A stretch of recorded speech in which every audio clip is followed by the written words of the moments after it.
Alay sa kabataan para sa magandang kinabukasan.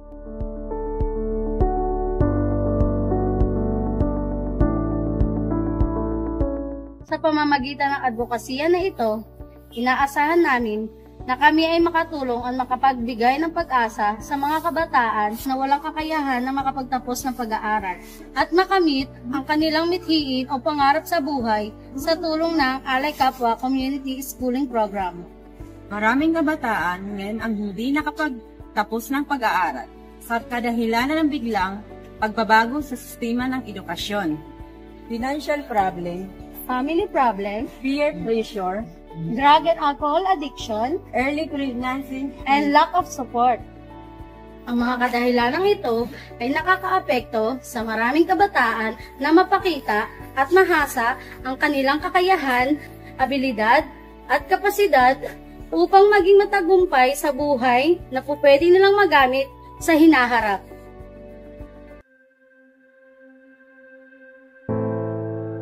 Siya si Angelica May Monteclaro. Siya ngayon ay isang out-of-school youth sa loob ng 3 taon. Siya ay napilitan huminto sa pag-aaral at ngayon ay nagtatrabaho para matustusan ang pangangailangan ng kanyang mga anak. Ako po si Francis Danao, 24 taong gulang. Ako po ay nahinto sa aking pag-aaral dahil sa kahirapan ng aming buhay sa probinsya. Kaya napag-desisyonan ko na lumuwas ng Maynila. At dahil sa tulong ng Alay Kapwa Community Schooling ng Caritas Philippines, nabigyan muli ako ng oportunidad na makapag-aral muli habang ako ay nagtatrabaho. Ako si Lovely David, 28 taong gulang. Ako ay maagang umibig noon at dahil sa murang edad, nagbunga ito ng maaga. Ito ang naging dahilan kung bakit ako nahinto sa aking pag-aaral.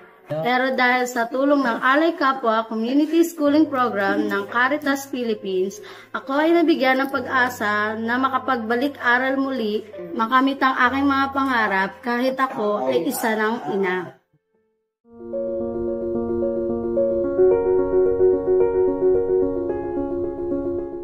Malaki ang naitulong sa akin ng program. Dahil dito, nabigyan ako ng pagkakataon na maipakita ang aking kakayahan bilang isang mag-aaral. Makipagsalamuha sa ibang tao at ang huli ay nabigyan ako nito ng kalakasan ng loob nang sa gayon ay lubos kong makilala ang aking sarili.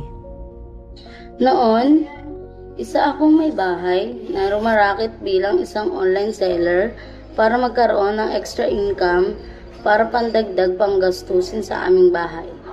Noong grade 11 student ako, naging enumerator ako under QC Peso. Kami yung mga nagmamapping na naghahanap ng mga bagong mga learners para sa aming program. At ngayong grade 12 student, nabigyan ako ng pagkakataon na makapag-OJT sa Para Express Technology Services Incorporation bilang isang admin procurement.